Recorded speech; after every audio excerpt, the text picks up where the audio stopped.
Amar'e Stoudemire in the studio. First of all, it's good to see you. I was just telling you that Heat Nation was clamoring for you. And then boom, right there, a couple fouls, and here you come right into the game. First of all, did you know today was going to be one of your days? And then secondly, did you have to get busy on them old school style for it? Well, you know what? I didn't know today was my day. I started off this morning, did a lot of cardio on the treadmill and Ultra G.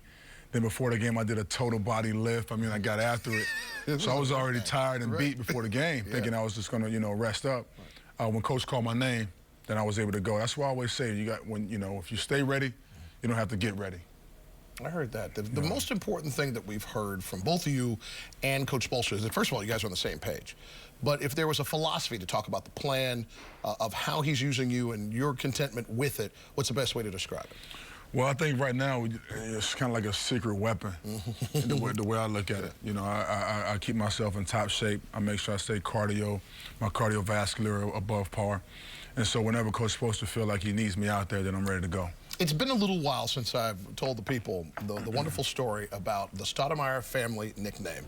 And because I called you Stat off the top, if you will tell the story one more time, I would deeply appreciate it. Because I think people get confused and think numbers, and they should just think family lineage. Yeah, well, see, Stat stemmed from my grandfather, and then my dad was a Stat, and all the men in the Stoudemire family are Stats because it's short for Stoudemire. Exactly. But then my rookie year, I changed it. I made an acronym out of it and named it Standing Tall and Talented. Nice. So, but it started off as a short, kind of a nickname for all the men in the Stoudemire family. I'm going to keep this from being, let's get to know Amar'e, because enough people know. But if anybody missed it, it is coming up in just a couple of weeks when we have your Inside the Heat. You also, aside from basketball, aside from an awesome style, aside from a great family and spirituality, you're also an author.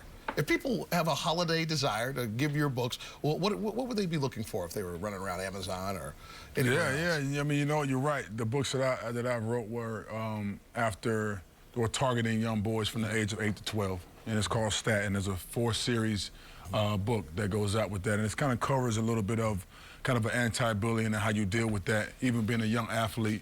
And it has some swagger into it to where the young boys can now, be intrigued and want to read more. So that was my main reason behind writing those books. Holiday coming around. Go ahead, pick those books up, get it done. I'm sure there's some residuals still coming your way. I like to help whenever I can. Let's take it full circle, get back to the basketball tonight. We saw the fadeaway, we saw you working at the paint, we saw a little bit of everything. We're going to roll some moving pictures so you can talk about how the offense was flowing right through you as you came into the game to replace Hassan after you had 2 personal fouls.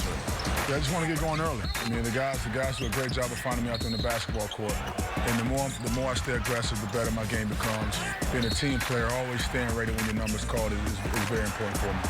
8 minutes and 17 seconds, hitting 4 or 5 along the way.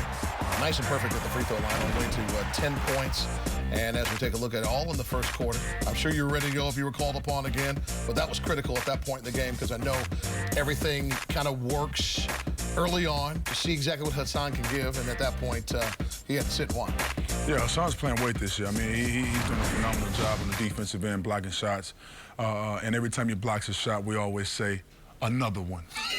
So, because DJ Khaled is one of his good friends. Absolutely. But he's doing a phenomenal job for us this year, for sure. One of the things Spo shared with us this morning is how much he just enjoys having you around. How much are you recognizing that enjoyment all the way around the room? I don't know if it started at the barbecue when you gave him a little Florida special up in Boca, but overall, some of these guys you knew, some of these guys you had played with before, but it just feels like a glove from the outside looking in. Yeah, I mean, I feel great. I'm the type of guy that, my personality is very outgoing. And I love to be around the guys. I love to make sure guys are positive and have a positive energy about themselves. And so with that being said, the aura with that type of person around allows everyone to be themselves and to enjoy it.